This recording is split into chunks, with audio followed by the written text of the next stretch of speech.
Era 1930 e a política presidencialista do Brasil estava à flor da pele. Uma revolução tomara conta do país e instaurava um golpe militar de Estado.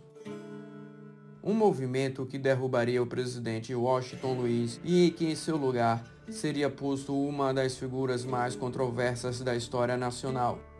Contaremos a história do seu legado com a aviação e a influência na alavancagem da aeronave que mais formou e ainda forma pilotos nos céus do Brasil até hoje. Estamos falando da aeronave Paulistinha e do presidente Getúlio Vargas.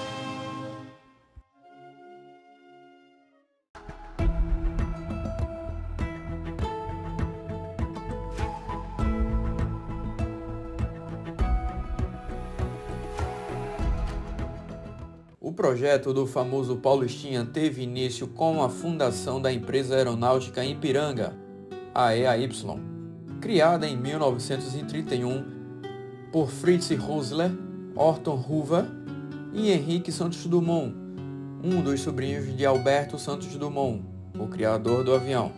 A Ipiranga, com sede no aeródromo do Campo de Marte, iniciou suas atividades fabricando os planadores EAY-101, inspirado no planador alemão Stammel-Lipsch-Zögling, os primeiros projetados no Brasil, e em 1934 iniciou os projetos para a construção daquele que outrora viria a original Paulistinha, o Ipiranga 201. Inspirado no norte-americano Taylor Cube, o 201 fez o seu primeiro voo em 1935, inicialmente com o motor francês Salmson 9 AD, com cilindros em disposição radial de apenas 40 HP e posteriormente com o motor Franklin de 65 HP, que giravam a hélice de madeira.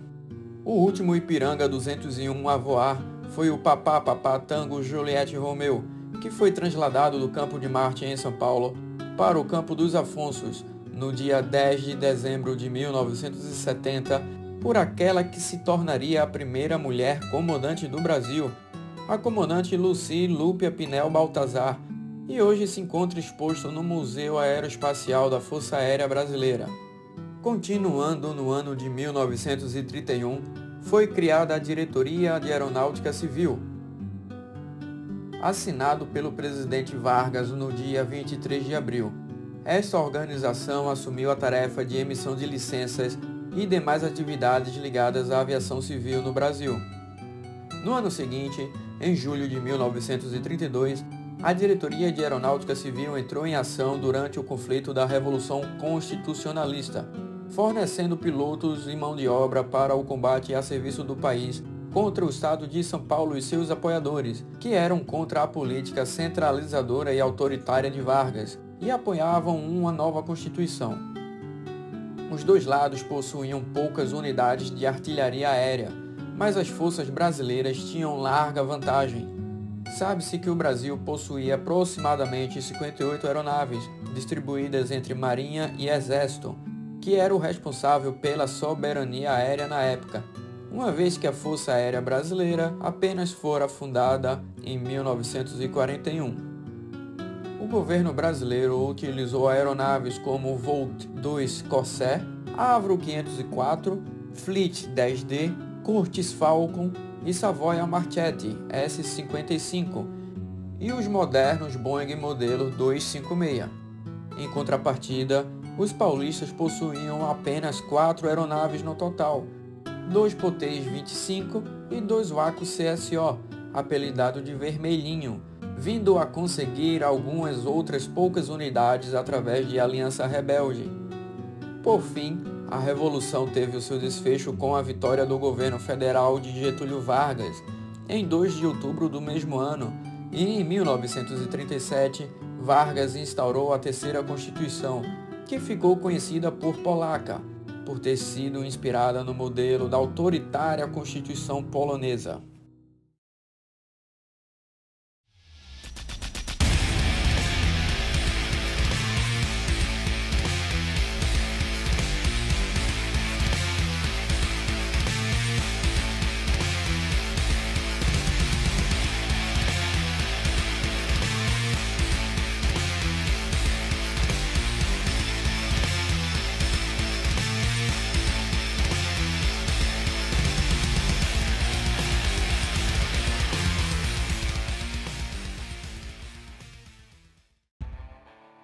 É 1939 e o mundo está em guerra. A Alemanha invade a Polônia e a Segunda Guerra Mundial é iniciada. O Brasil procurou se posicionar com neutralidade no início do conflito. Negociava-se exportações tanto com os Estados Unidos quanto com a Alemanha. Uma das empresas que teve forte participação no cenário de exportação foi a Laminação Nacional de Metais, que pertencia ao grupo Pignatari, de propriedade do influente Francesco Matarazzo Pignatari. Era uma metalúrgica no bairro de Utinga, em Santo André, no ABC paulista. A Laminação Nacional de Metais viria a entrar para a história da aviação do Brasil logo após o início da Segunda Guerra Mundial. Isso porque um ano depois do seu início, a Laminação Nacional ramificou a sua produção e começou a produzir componentes exclusivos para a fabricação de aeronaves, que eram usadas na frente de guerra, tal como a produção de tubos de aço para estrutura, a única em toda a América Latina a oferecer esse tipo de manufatura. A empresa tinha diretoria própria, mas estava sempre sob supervisão do Estado Novo de Vargas, já que era peça fundamental no esforço de guerra naquele momento. Muito em breve, já em 1942, a Laminação Nacional adquiriu a empresa aeronáutica Ipiranga e começou a produzir não somente componentes, mas também aeronaves em parceria com o IPT, Instituto de Pesquisas Tecnológicas, a partir do investimento de Francesco Pignatari e do engenheiro Luigi Berrettiani. Surgia a Companhia Aeronáutica Paulista. Inicialmente foram produzidos os modelos CAP-1 Planalto e mais 2 protótipos, o CAP-2 e o CAP-3. E por último, o avião que teria mais presença e que formaria mais pilotos na história dos céus do Brasil, o CAP-4 Paulistinha.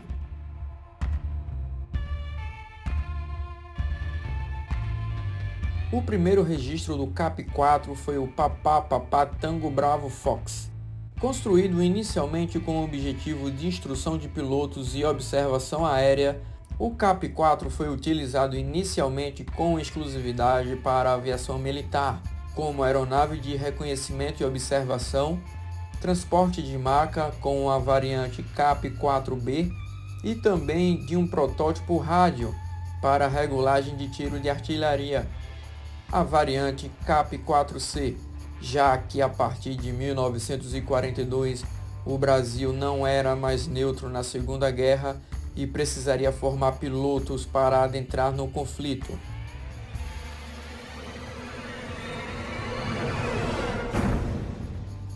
O Brasil apoiou as forças aliadas após o exército nazista ter atacado 19 navios brasileiros e causado a morte de aproximadamente 500 pessoas na costa brasileira. Então, após diversas negociações e intensa pressão popular, Getúlio Vargas decidiu apoiar a frente aliada. O CAP-4 é uma aeronave triciclo de asa alta para 2 tripulantes, de comandos e instrumentação simples, porém a sua operação exige extrema habilidade do piloto no conhecido pé e mão, durante o taxiamento no solo e também durante o voo. Tinha sua produção constituída basicamente toda em solo nacional, com exceção do motor, desde a estrutura dos tubos de aço até as asas, que tinham sua estrutura feita de frejó, uma madeira abundante no Brasil até os dias de hoje. O seu motor era da fabricante Franklin de 65 HP, o mesmo do seu protótipo Ipiranga 201. 1945, e é chegado o fim da Segunda Guerra Mundial. Consigo, os avanços tecnológicos, sobretudo no meio aeronáutico, eram muito fortes. No Brasil, assim como em todos os países que se envolveram na Segunda Guerra, havia uma sobressalência muito alta de aeronaves que não seriam mais utilizadas nos esforços de guerra e, ao mesmo tempo, carecia de um modal aéreo capaz de suprir o Brasil, um país de geografia continental, devido à falta de treinamento de pilotos. Diante deste cenário, o jornalista e empresário Assis Chateaubriand, proprietário do conglomerado de mídia Diário Associados, e Salgado Filho, ex-ministro da Guerra e atual ministro da Aeronáutica, discutiam em primeira pauta a elaboração de um programa capaz de treinar pilotos em larga escala, além de criar uma cultura aeronáutica no país. Foi então criada a Campanha Nacional da Aviação, o CNA, também conhecida como Deem Asas ao Brasil, capitaneada por Getúlio Vargas, e que estava em discussão desde 1941. Uma campanha que teve maciço investimento de empresas e de até pessoas físicas para o financiamento do desenvolvimento da aviação civil no país, sendo ora em construção de aeródromos e aeroclubes, ora em compra de aeronaves de instrução. Com a fundação do programa, a Laminação Nacional e o CAP4 entravam de vez para a história, sendo um dos protagonistas escolhidos pelo governo para este fim. Foram adquiridos diversas unidades do modelo CAP4 e repassado aos, antes do programa, pouco mais de 30, agora para mais de 400 aeroclubes espalhados no país. O primeiro CAP4 Paulistinha financiado foi entregue em novembro ao Aeroclube de Pesqueira, interior do estado de Pernambuco. O programa foi um verdadeiro sucesso e teve tremendo retorno para a aviação, com a formação de pilotos, instrutores e mecânicos distribuídos Brasil afora. O que ia na contramão no momento era o governo de um de seus idealizadores. Getúlio Vargas saía de cena da mesma forma que assumira o poder 15 anos antes, através de um golpe de Estado. Ficava insustentável para Getúlio Vargas manter uma ditadura, mesmo com os avanços econômicos e trabalhistas que haviam sido implementados. No poder desde 1930, ficava cada vez mais difícil para o presidente explicar como a ditadura brasileira, que perseguia seus adversários, censurava órgãos de comunicação, tinha lutado ao lado do bloco dos países aliados contra governos totalitários na Europa, que eram tão autoritários quanto o Estado Novo de Vargas. Getúlio Vargas foi deposto no mesmo ano e teve Café Filho como seu sucessor, mas mesmo assim, a Campanha Nacional da Aviação continuou formando pilotos, ajudando na abertura de escolas e na doação de aeronaves para os aeroclubes de todo o país até 1949. Para se ter ideia do seu sucesso e impulsionamento na aviação do país, os resultados foram bastante expressivos na formação de pilotos. Os resultados foram 486 licenças para pilotos em São Paulo, 172 no Rio de Janeiro, 67 em Minas Gerais, 40 no Rio Grande do Sul, 34 nos demais estados do Brasil, além de 87 licenças da FAI, Fédération Aéronautique Internationale, 30 licenças para pilotos brevetados sob convalidação no exterior e 21 checadores do DAC, o Departamento de Aviação Civil. Avançando 10 anos no tempo, o CAP4 Paulistinha era utilizado por aeroclubes de todo o país, mas a sua produção, com o fim do programa CNA, estava basicamente parada e não tinha mais tanto interesse por parte do seu principal investidor, Francesco Pignatari. Além do mais, alguns aeroclubes que receberam doações do governo já não existiam mais, e também havia um número de aeronaves que já estavam sem condições de voo, seja por acidente ou por falta de manutenção. Sendo assim, uma outra nova empresa que estava surgindo no país e que também teve forte impacto sobre a aviação brasileira, mas que em outro vídeo falaremos especificamente dela, negociou os direitos de fabricação do CAP4 Paulistinha, bem como todas as plantas do modelo, junto ao Ministério da Aeronáutica, a Neiva. O seu proprietário, José Carlos Neiva, e a sua fábrica de aeronaves recém-movida do Rio de Janeiro para Botucatu, interior de São Paulo, passaram a produzir o Paulistinha desde então. A Neiva fez algumas pequenas atualizações no Paulistinha. No painel, reposicionou o tanque e a seletora de combustível, fez mudanças na cauda, no capô do motor, também trocou o motor Franklin de 65 HP pelo Continental de 90 HP. E no nome, o Paulistinha passou a se chamar Neiva P56 Paulistinha. O P de Paulistinha e o 56 por causa do ano, 1956, ano da homologação do projeto. Em 1957, o P56 teve sua motorização atualizada para uma mais potente. O então P56C recebeu motores Lycoming O235B de 100 HP e em 1960 foi aperfeiçoado com Lycoming O320 de 150 HP para servir de rebocador de planadores e teve a sua designação para P56 Delta. Um ano antes da compra da Companhia Aérea Paulista pela Neiva, ocorreu um dos acontecimentos mais marcantes da história do Brasil. Getúlio Vargas, que havia retornado ao poder em 1951, desta vez através do voto, cometeu suicídio no Palácio do Catete, no Rio de Janeiro, no conturbado ano de 1954. Getúlio foi uma figura decisiva para o Brasil. Até hoje tem a sua ambígua imagem cravada para sempre na história. Getúlio é ligado diretamente a avanços no país, como na indústria, criando a Vale, Petrobras e a Siderúrgica Nacional, e também ligado a direitos trabalhistas adquiridos. Mas também é lembrado por ter comandado um período ditatorial de censura, repressão e perseguição política. Entretanto, os efeitos que Getúlio Vargas e o Estado Novo trouxeram para a aviação do país são sentidos até hoje. A marca disso são os incontáveis pilotos formados durante aquela época e que depois viram seus filhos e seus netos voando nas mesmas aeronaves que um dia eles também voaram. Muitas delas o CAP-4 ou P-56 Paulistinha, financiados ou doados na época do programa do CNA e que voam até hoje. Dizem que Getúlio Vargas era realmente um curioso pela aviação, como relata Neto Moura, ex-piloto pessoal de Getúlio Vargas.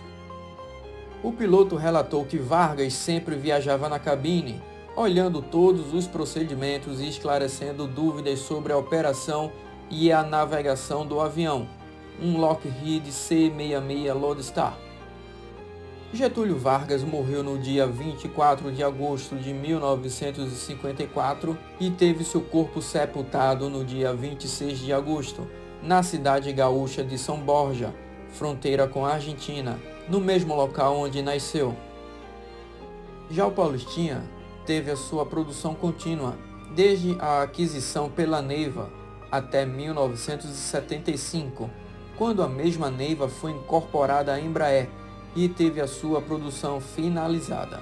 O Paulistinha CAP-4, fabricado pela Companhia Aeronáutica Paulista, teve um total de 777 unidades fabricadas e cerca de 260 P-56 fabricados pela Neiva.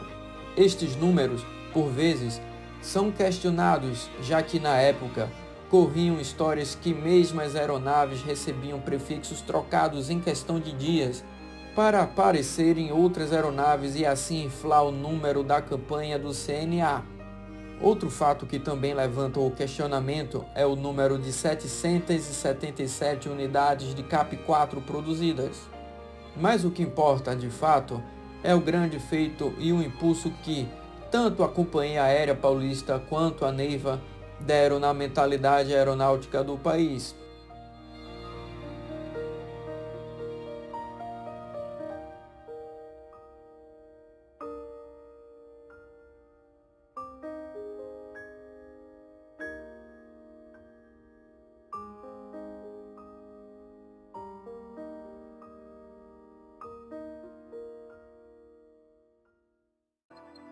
Na década de 80, o impasse da formação de pilotos retornou e voltou a ser um problema no país, uma vez que muitos dos paulistinhas, fruto do CNA, estavam parados por falta de peças ou porque os aeroclubes deram um fim indevido ao avião, seja por improbidade ou canibalização.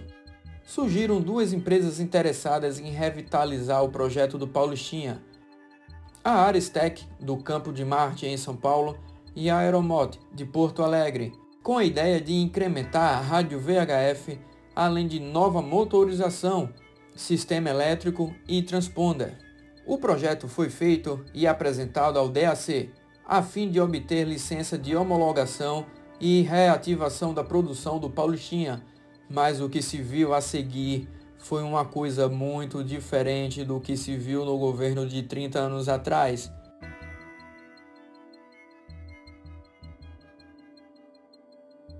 Um acordo bilateral entre o presidente José Sarney e o presidente da Argentina, Raúl Alfonsín, que era apoiado por peronistas, no qual o Brasil venderia Tucanos à Força Aérea da Argentina e o Brasil, por outro lado, faria a aquisição de aeronaves de treinamento.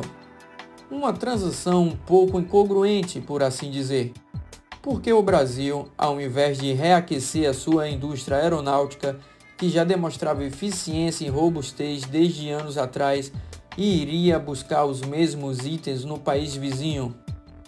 Já que esta opção estava descartada, Sarney tinha outras duas opções à mesa: o consagrado e confiável Piper PA-18 e o, até então, desconhecido Aeroboeiro, uma aeronave muito similar ao Paulistinha, mas que tinha o seu projeto recém-lançado.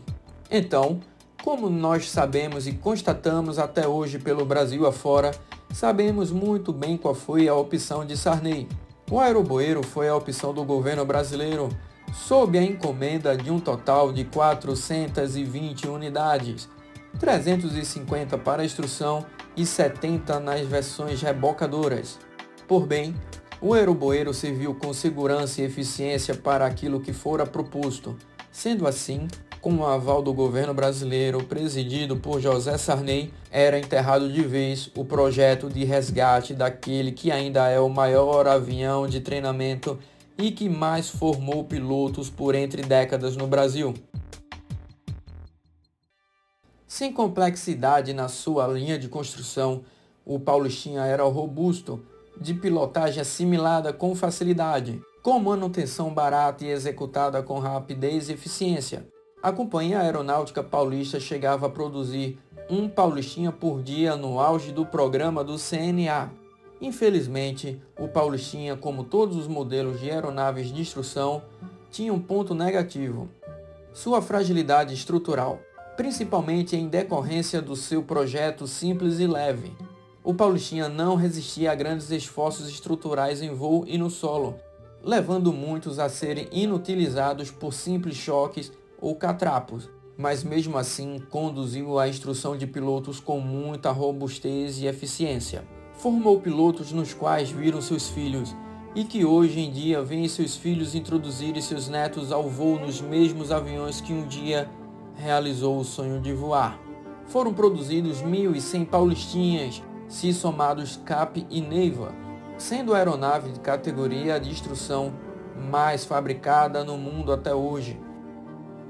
O Papá Tango Bravo Fox, o primeiro Paulistinha produzido, e o segundo, o Tango Lima Sierra, estão em Cotia, São Paulo, estocados no centro municipal, sem o mínimo cuidado que deveriam receber por tamanha importância na história aeronáutica do país.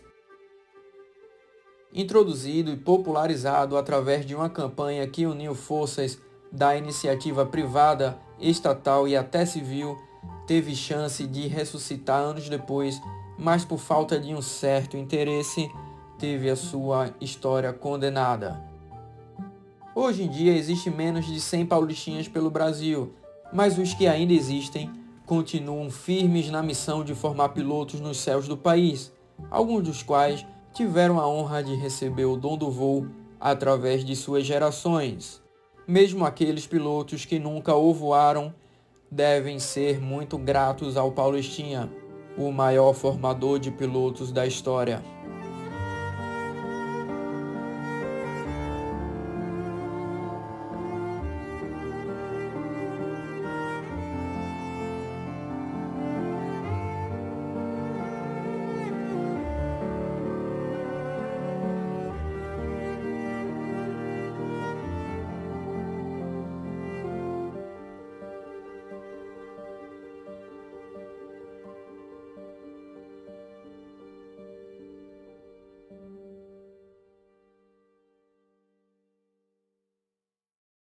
Se você gostou do assunto abordado neste vídeo e gosta de saber como a política influenciou na história da aviação, deixe o seu like abaixo.